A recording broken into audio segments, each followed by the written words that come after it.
Waking up the next morning at our Hotel Paris, which is right across the street from the municipal building, a very convenient and favored location, starting the day with a fabulous buffet.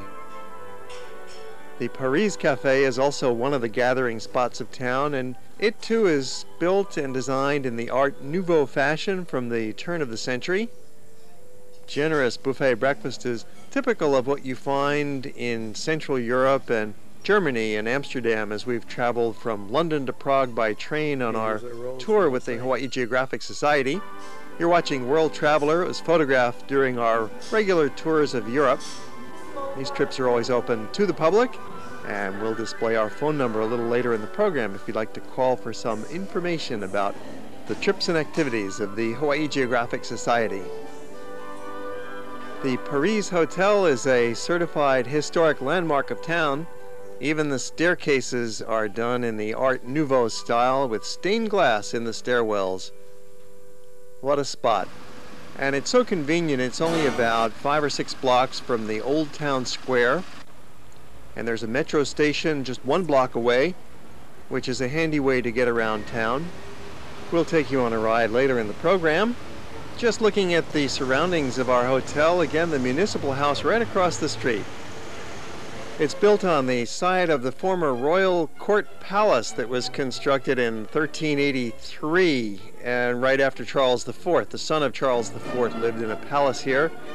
That was later abandoned and demolished and replaced in the early 1900s by the Municipal House, topped by a beautiful glass dome, dripping with statues, covered with ornate curves of the Art Nouveau style.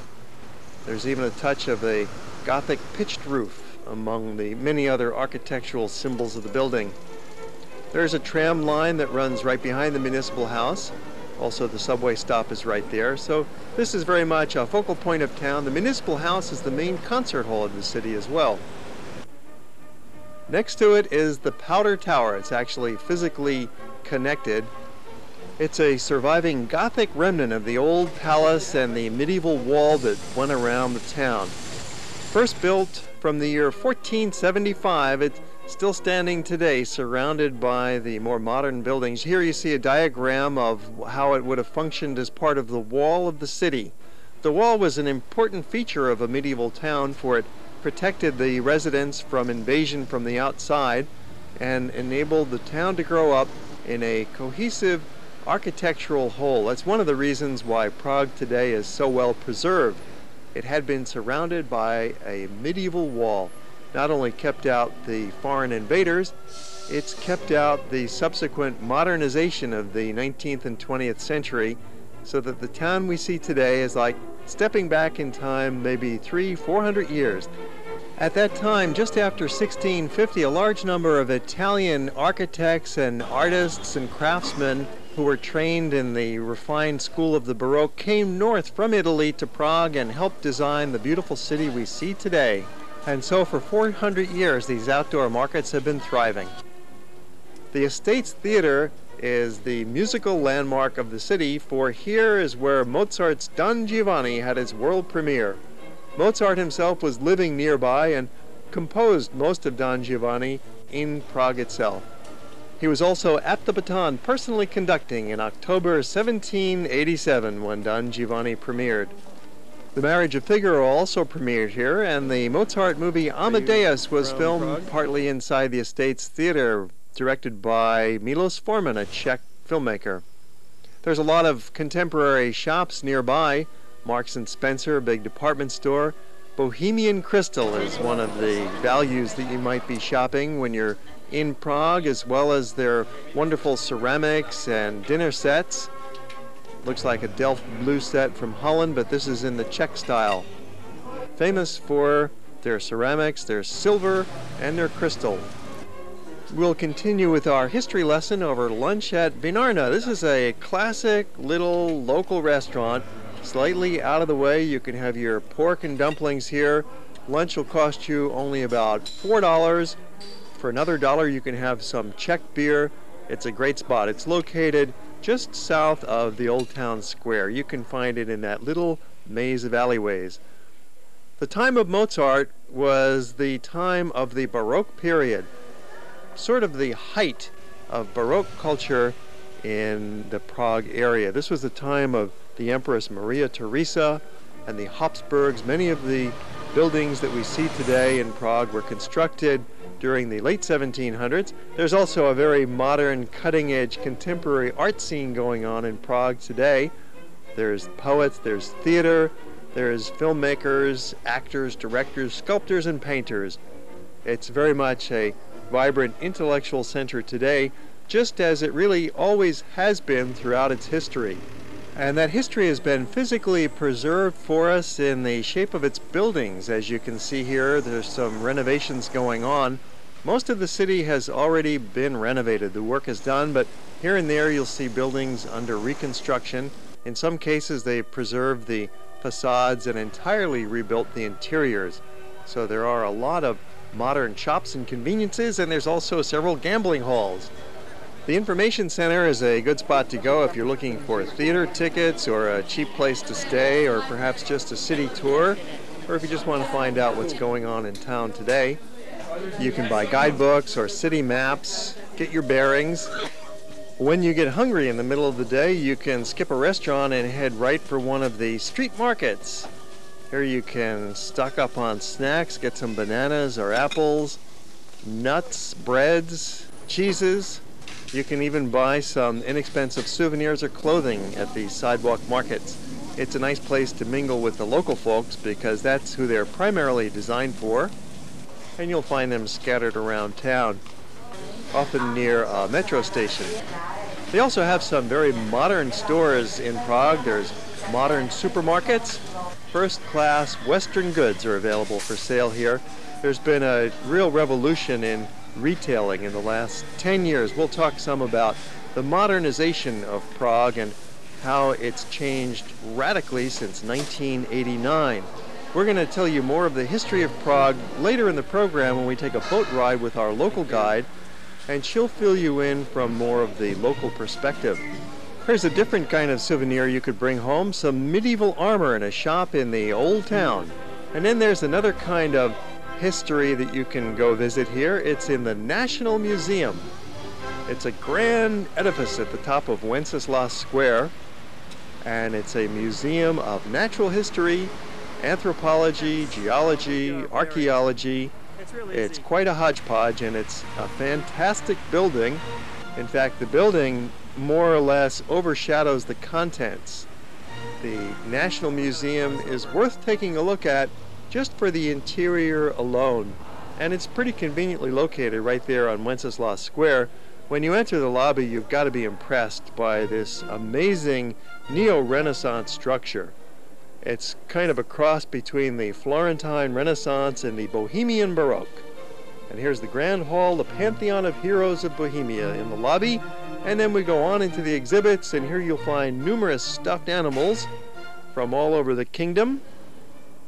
The mammoth is a fake. Most of the other exhibits in here are for real. And while we walk around in the museum for the next 3 minutes and look at this history in the cases, I'd like to bring you up to date on the history of the country. We left off with Maria Theresa, and she reigned until about 1780. By 1800, Prague was doing pretty well. There was this grand revival. The Baroque period was well underway. Music and culture and the arts. Under the rule and protection of the Habsburgs, things were quite comfortable in Prague. Germans began to play a larger role in the society, migrating in from Prussia, from Austria, became fully integrated into the Austro-Hungarian Empire, and this led to some conflicts between the Germans and the indigenous Czechs. German even became the official language. The nobility was mostly of German stock in the upper class. They had most of the money. Looking down on Wenceslas Square foreshadows the events of the 1989 revolution that we'll get to shortly in our story of the evolution of the society. With this German influence and Austrian Habsburg control, the local leaders were not much more than puppets of foreign powers. But during the mid-19th century, a renewed sense of Czech nationalism began to revive. 1848 was a year of revolution in Paris and throughout Europe, and its influence was even felt here in Prague, for in that year the first Slavic Congress met in the museum building of Prague. Different building than what we're looking at today. The National Museum was constructed a little bit later in the 1890s. With the mid-19th century renewal of Czech nationalism, there was efforts to establish an independent nation which did not quite succeed. The struggles continued for the next 50 years on and off.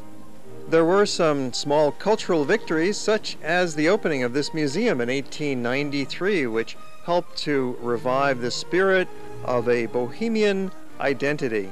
The university was divided into Czech and German universities, further example of the schism in the culture, and by the start of World War I, the Czechs were still fighting the Germans for equal rights. And the war itself increased the estrangement because the Germans were part of the Axis powers and the Czechs were opposed to it. After World War I, the old order was completely broken apart, and the new country of Czechoslovakia was hammered together by the Allied victors. On this historic square created by Charles IV, we have St. Wenceslas at one end, symbolizing the origins of the Czech culture back 1,000 years ago.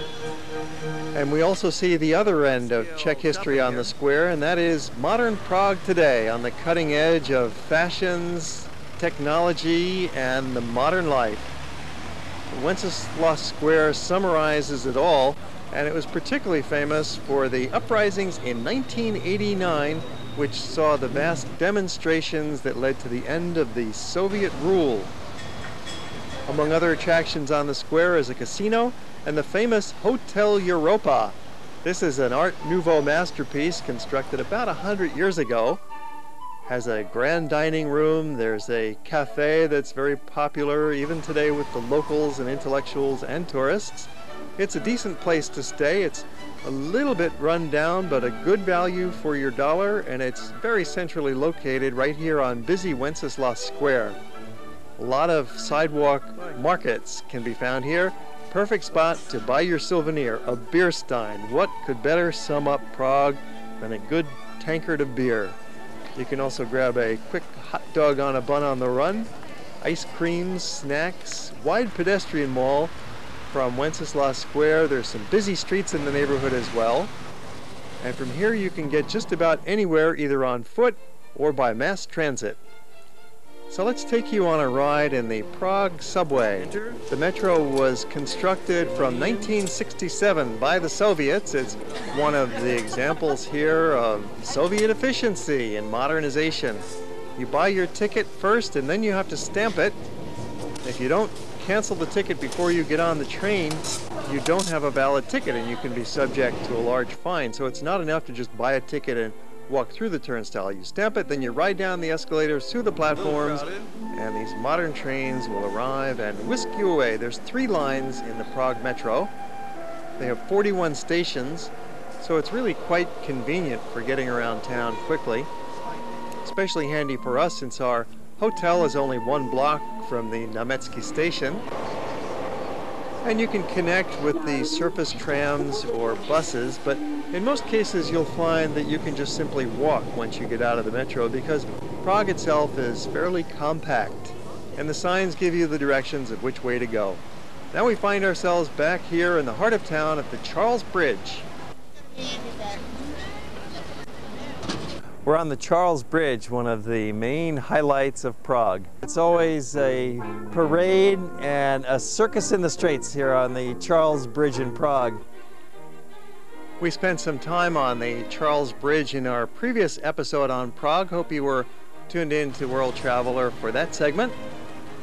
We took you up the Old Town Bridge Tower before. We're going to scoot up there again for some more quick views of the rooftops of the city, and as we gaze out here, we'll bring you a little bit more up to date on this long history of the Czech people and the city of Prague. We left off back there at 1918 in our narrative, talking about how Czechoslovakia was put together by the Allied powers after World War I.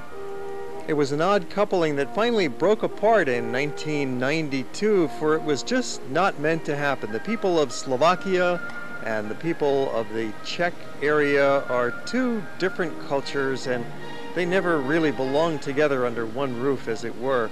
And it's been 90 years of struggle. From 1918, there was difficulties with the fusion of the new nation and with the German people who were in the Sudetenland. So you had three different cultures all coexisting within one set of borders. We're still inside the Old Town Bridge Tower, and notice the elaborate wooden hammer beam ceiling in the viewing gallery. This was an elaborate ceremonial room that was used by the officials. Some of the rooms in the tower were used as prison cells as well. Pay a slight admission to go up there, and it's well worth it to get that view. Karlov Most is the Czech name for the Charles Bridge. Looking through the medieval arches to the Malá Strana, the lesser town on the other side of the river. Numerous statues adorn the bridge. They were put here mostly in the late 18th century, somewhat in imitation and homage to the Ponte Sant'Angelo in Rome.